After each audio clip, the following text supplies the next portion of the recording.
반갑습니다. 할렐루야.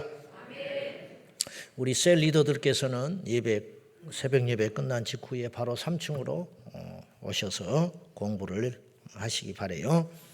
자, 오늘 출애굽기 8장은 이제 두 번째 재앙부터 네 번째 재앙까지 나오는 장면입니다. 첫째는 하수의 피, 하수의 모든 물이 피로 변하는 기적을 베풀어 줬고요. 두 번째는 이제 개구리, 하수에 사는 개구들이 전부 애굽 사람들의 집, 농토 할 것 없이 침상인까지 들어와 가지고 살 수가 없는 거죠. 그 다음에 그래도 바로가 말을 듣지 않으니까 파리 떼들이 몰려오고 그 다음에 티끌을 던져서 이가 생겨나서 괴롭히게 된다.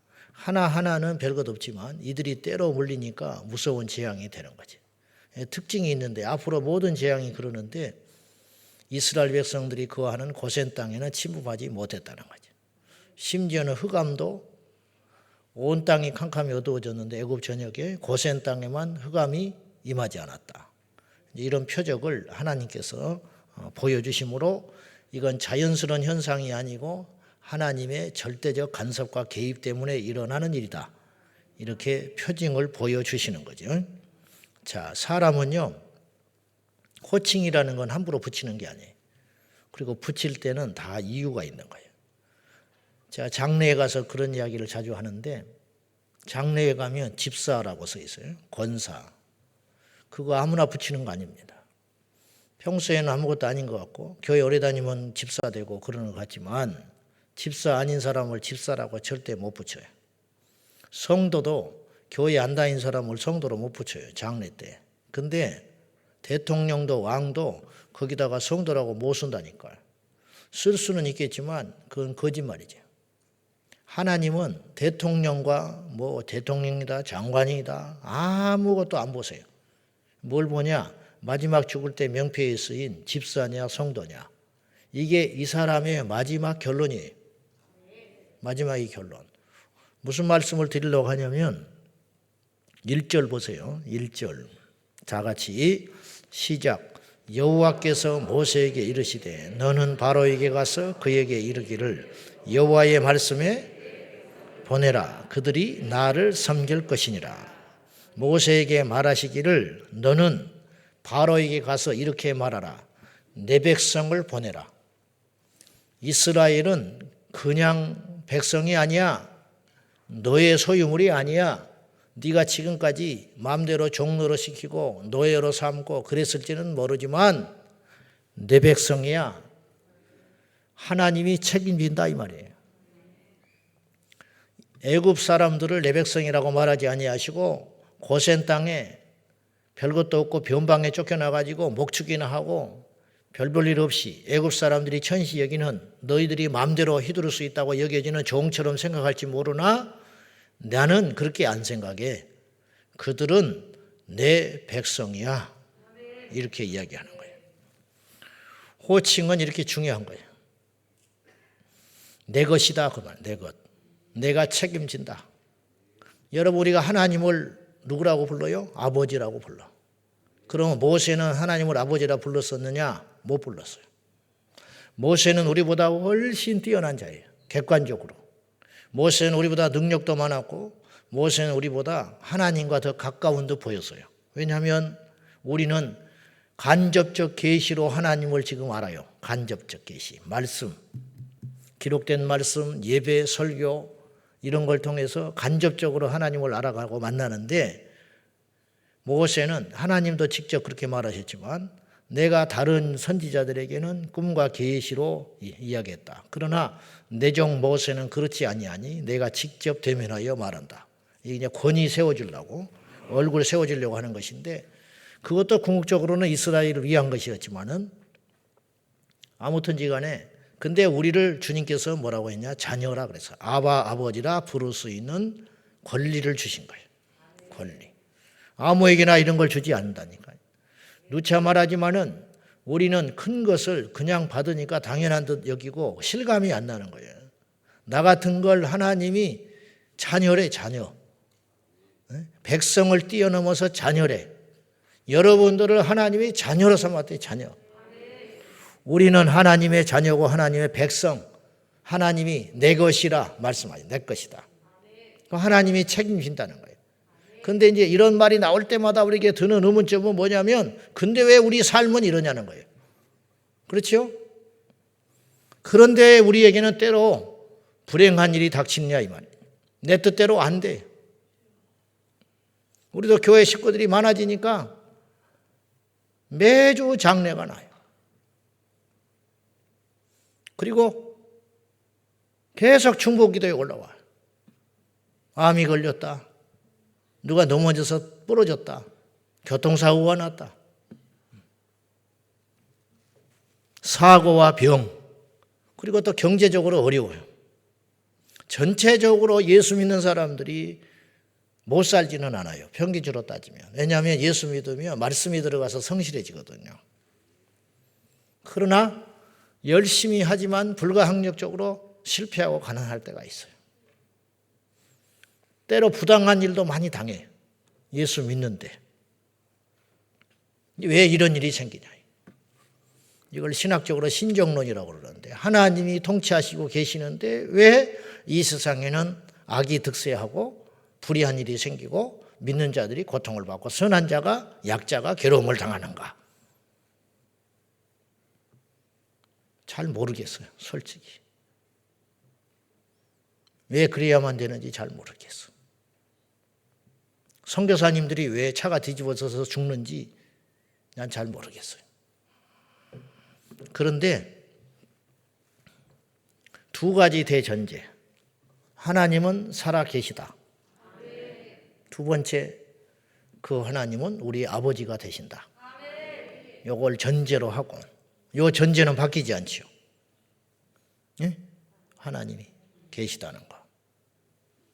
그리고 하나님이 당신 모르게 일어난 일은 없어요. 말도 안 되는 일이에요. 무슨 일이 딱 생겼는데,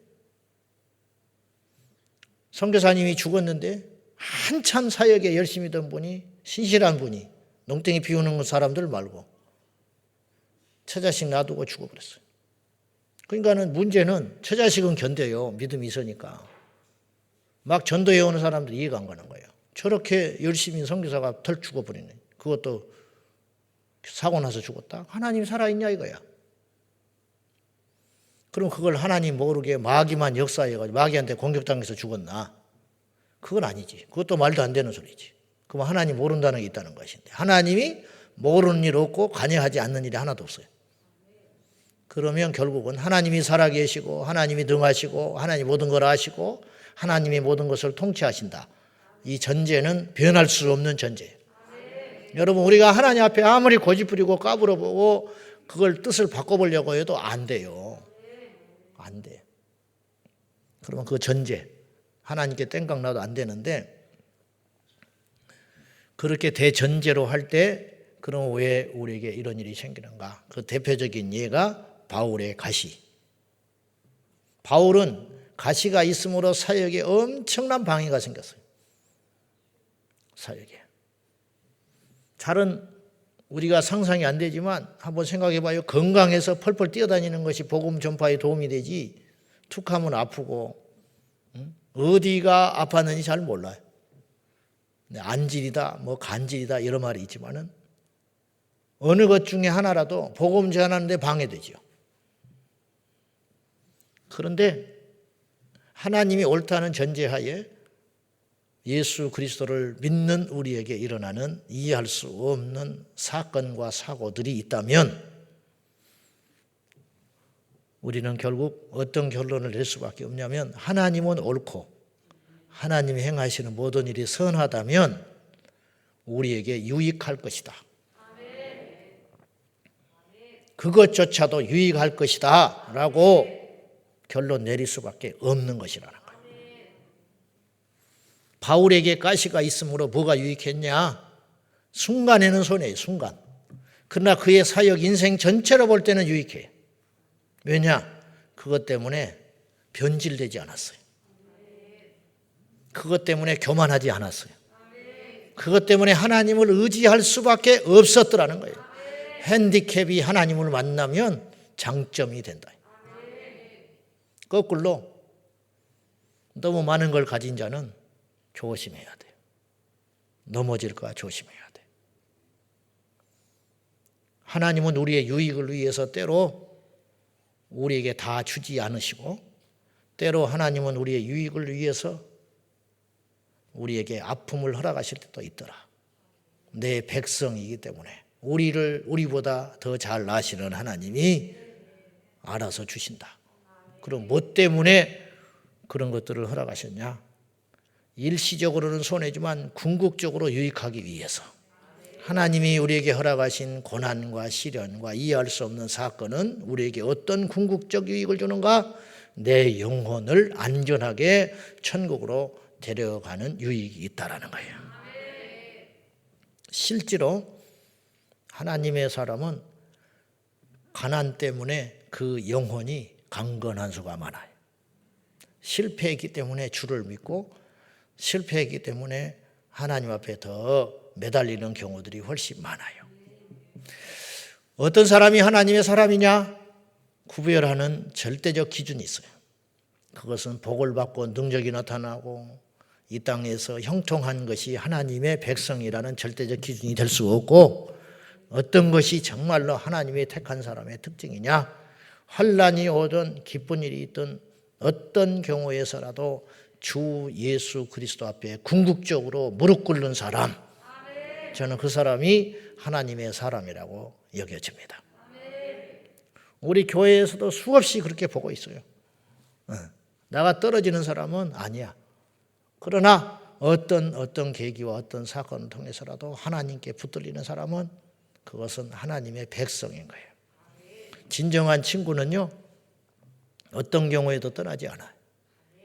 가짜 친구는 돈 때문에 붙어 있고 자기 이익 때문에 붙어 있어요. 하나님과 우리 사이도 마찬가지. 저는 은퇴하면 내 실체가 드러나요. 은퇴하면. 지금이야 목회하는 척 얼마든지 할 수 있어요. 성도들을 사랑하는 척 얼마든지 할 수 있어요. 그러나 은퇴하고 나도 내가 그것을 유지하고 간다면 나는 목사이겠지만, 은퇴하고 나서 망가지면 나는 그동안의 모든 것은 가짜였다는 거예요. 틀림없어요. 여러분도 마찬가지.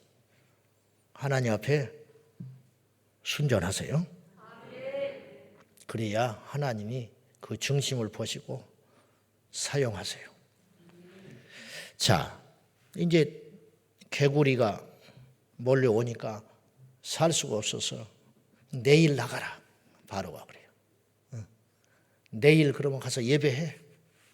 제사해. 소원대로. 근데 그 문제가 해결되니까 바로가 다시 예전으로 돌아가 버려요. 15절 같이 봐요. 자, 시작.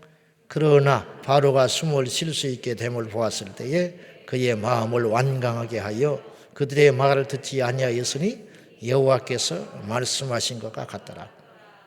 바로가 숨을 쉴 수 없을 정도로 고통스러웠는데 그 문제가 해결되고 나니까 이제 숨통이 돌아왔다 이 말이에요. 그러니까 다시 옛날로 돌아가 버려요. 바로만 그러는 게 아니에요. 저도 그러고 여러분도 그래요. 제가 이 말씀을 준비하면서 가만히 생각해 봤어요. 지난날 수없는 응답이 있었어요, 저에게. 근데 그 응답에 대한 감사보다 오늘 또 부족함에 대한 간구가 훨씬 나를 지배하고 있다는 걸 알게 했어요. 무슨 말이냐면 어제 암 치유한 것보다 오늘 내 감기가 내가 죽었는 거야. 이게 인간이에요. 타락하지 않는 법, 하나님 앞에 망가지지 않는 법, 오랫동안 쓰임받는 법, 그건 뭐냐? 은혜를 잊지 마라. 인간관계에서도요, 부부도 마찬가지고 인간관계도 마찬가지고 교회 성도와 목사의 관계도 마찬가지인 것 같아. 뭐냐? 서로 간에 은혜를 잊지 않으면 그 관계는 오래 갈 수 있어. 아내를 보고 남편을 볼 때 그래, 옛날에 처음 만났을 때 얼마나 이뻤는데 얼마나 지난날 고생했는데, 나 때문에 얼마나 희생했는데, 그리고 오늘 미운 게 하나도 없는 거예요. 하나님과 우리 사이도 내가 처음 하나님 만났을 때 어땠는데, 내가 처음 주를 만났을 때 그때 그 꼬락서니가 어땠는데, 근데 지금 내가 이렇게 하나님 앞에 큰 은혜를 누리고 있구나. 저는 개척교회를 잊으면 안 된다니까요. 개척교회를 잊으니까 성도가 귀하게 안 보이는 거예요. 어떤 경우에는 저는 안 그래요. 저는 안 그러는데 저건 그냥 교회 떠나버렸으면 좋겠다. 그런 못된 생각이 들 것 같아. 저는 안 그래요. 욕심이 아니라 그건 신앙 양심상 있을 수 없는 일이에요. 집착도 아니고 욕심이 아니에요. 그거는. 한 영혼이 얼마나 소중한지 알아요? 우리 셀 너무 많다고. 한 명 데리고 셀 할 때 어떤 생각이 들었는데, 이제는 귀찮아. 그러면 죽는 거예요. 뭔가 지금 이상이 생기니까 그런 생각이 들고 있는 거예요. 뭔가. 목사님이 어떤 분이 그래, 어떤 놈이 새벽기도 만들었니? 예수님이 만들었다. 예수님이. 응? 예수님이 새벽기도 만들었다니까. 귀한 줄 모르고. 한국교회 새벽기도 없으면 죽는다니까. 한국교회는 없어졌어. 젠장 없어져 버리고 말았다니까. 뭘 모르는 거예요. 신명기서의 주제가 뭔지 알아요? 잊지 마라. 40년 광야 막바지에 설교하는 거거든요. 요단강 건너서 가나안 땅에 들어가기 직전에. 그래서 신명기예요. 두 번째, 새롭게 다시 내가 말한다. 새로운 명령이 아니고 사실은 반복되는 명령이에요. 그래서 6장, 네 마음과 뜻과 힘을 다하여 주 너희 하나님을 사랑하라. 그걸 그 말을 안 했겠어요? 광야 나온 첫날부터 그 말 했어요. 40년 동안 주야장창 하는 말이 하나님 잊지 마라. 은혜를 잊지 마라. 애굽에 있을 때의 그 고난과 그 억압을 잊지 마라. 올챙이 때를 잊으면 안 돼요. 우리가 하나님 처음 만났을 때 잊으면 안 돼요. 바로가 왜 이런 지금 행동이 나오느냐면 개구리 때문에 고통받았다는 것을 기억했다면 이렇지 않아요. 근데 물론 그 이면에는 하나님의 역사도 있었어요. 그 뭐냐? 하나님이 이미 말씀하셨어요. 언제 말하셨냐? 출애굽기 7장에 바로가 너희들을 쉽게 놔주지 않을 거라고 하나님이 예언하셨어요. 그럼에도 불구하고 하나님은 계속 이런 일을 연출해 가시는 거예요. 바로가 버틸수록 하나님의 능력은 더 크게 나타나는 거예요. 여러분, 세상이 우리를 공격할수록 믿는 하나님의 백성은 더 강력한 하나님의 은혜와 능력이 나타나는 거예요. 우리나라 초기에 복음이 들어왔을 때 어마어마한 기적이 일어났어요. 저기 아프리카, 남미, 제3세계에 복음이 처음 들어간 나라는 어마어마한 기적이 일어나요. 근데 교회가 세워지고 신학교가 생기고 성도들이 체계가 잡히고 교회가 체계가 잡히면 기도부터 줄어. 전도가 식어. 예배가 이제 사람들이 몰려오니까 예배 시간을 제한을 해야 돼. 그리고 구별된 일꾼들을 세워가야 돼. 그리고 성과 속, 즉 성직의 그룹과 평신도 그룹이 갈라져. 그리고 구경꾼이 나타나기 시작해. 교회 안에 휴지가 떨어져도 안 주서. 왜냐? 주어야 할 직원이 따로 있는 거예요. 전도를 해야 할 기회가 있는데도 전도를 안 해. 왜냐? 전도자들이 따로 있기 때문에. 그래서 교회는 우수수 무너지고 마는 거예요. 겉보기에는 대단해지고 커지고 많아지는 것 같지만 그 안에 성령의 역사는 점차 떠나가기 시작한다는 거죠. 빛을 잃어버리기 시작한다. 우리는 절대로 그런 길을 걸어가서는 안 된다는 뜻이에요.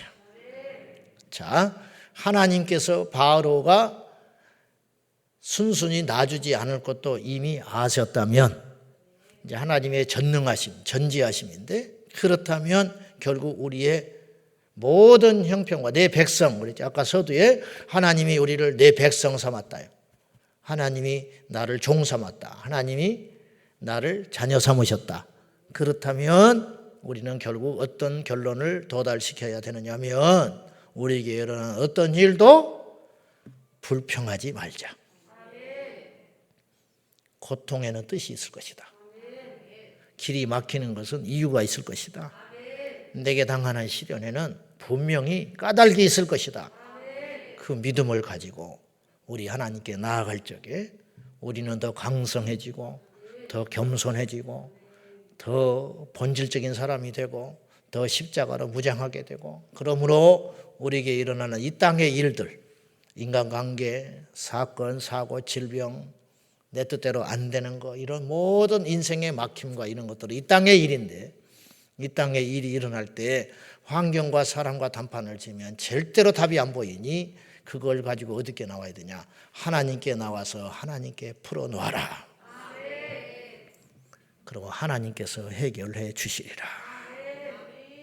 이 원리를 꼭 알고 오늘도 우리 하나님께 더 많이 말하고 하나님께 더 억울함을 토해내므로 나의 상황과 형편을 사람에게 말하면 아무런 답이 없다는 걸 분명히 알고 시끄럽기만 해. 하나님께 토해내는 우리 모두가 되어서 진정한 승리자, 진정한 사역에 롱런할 수 있는 예수의 사람 될 수 있기를 축원합니다. 기도하겠습니다. 이 시간에 기도할 적에 오늘 우리가 가나안 땅에 있지만은 광야를 잊으면 안 됩니다. 오늘 나에게 모든 것이 풍족하지만 하나님 앞에 울며 기도했을 때를 잊으면 안 됩니다. 지금 내 삶에 형통함이 있지만 고난과 시련이 있었던 지난 날을 결코 잊으면 안 되겠습니다. 아버지, 우리 영혼이 초심을 잃어버리지 말게 하시고 우리의 마음의 중심이 어떤 상황에서도 하나님을 잊지 말게 하여 주십시오. 이 시간에 우리 간절한 마음으로 광야를 잊지 말게 해달라고 기도하겠습니다. 살아 역사하신 아버지 하나님, 바로가 망하고 실패했던 이유는 고난의 시간을 잊어버렸기 때문입니다. 하나님의 절대하심, 절대전능하심 속에 하나님 앞에 두 손 들고 항복했던 그 시간을 잊어버렸던 바로에게 또다시 고난이 시작됩니다. 우리도 이런 어리석은 인생이 되지 말게 하여 주십시오. 아버지, 올챙이적 시절을 잊지 말게 하시고 하나님 앞에 기도했던 시절을 잊지 말게 하시고 하나님 앞에 무릎을 꿇고 항복했던 그 시간을 잊어버리지 말게 하여 주십시오. 아버지, 어느덧 이렇게 교만해져 있습니다. 어느덧 우리의 기도가 약해져 있고 어느덧 하나님의 일이 귀찮은 일이 되고 어느덧 우리가 하나님 앞에 순전하지 못한 일이 됐습니다. 모든 것을 아시고 심는 대로 거두게 하시는 하나님, 우리의 중심 속에 예수 그리스도, 우리의 중심 속에 십자가, 복음의 역사가 영원토록 꺼지지 않게 하여 주시고 성령의 불이 꺼지지 않게 하시고 우리 하나님 앞에 겸손한 심령으로 날마다 하나님 앞에 감사하며 하나님께 감사하며 하나님께 절대적으로 나아갈 수 있도록 도와주시옵소서. 오늘 우리 셀리더들이 모임을 갖습니다. 어제 아버지 하나님, 엊그제 임명받았던 그 시간을 잊지 말게 하시고 오늘 또 우리가 예배를 드립니다. 하나님께 나와서 예배했던 그 첫 예배를 잊지 말게 하여 주시고 우리 하나님 앞에 주의 일을 합니다. 주의 일을 감당할 적에 하나님께서 우리를 불러주시사 감격 속에 그 소명 앞에 아멘하고 나섰던 그 길을 잊지 말게 하여 주십시오. 아버지 하나님, 도와주시옵소서. 역사해 주시옵소서. 아버지 하나님, 우리가 지금 개구리가 되었다고 올챙이적 일들을 잊어버리지 말게 하여 주십시오.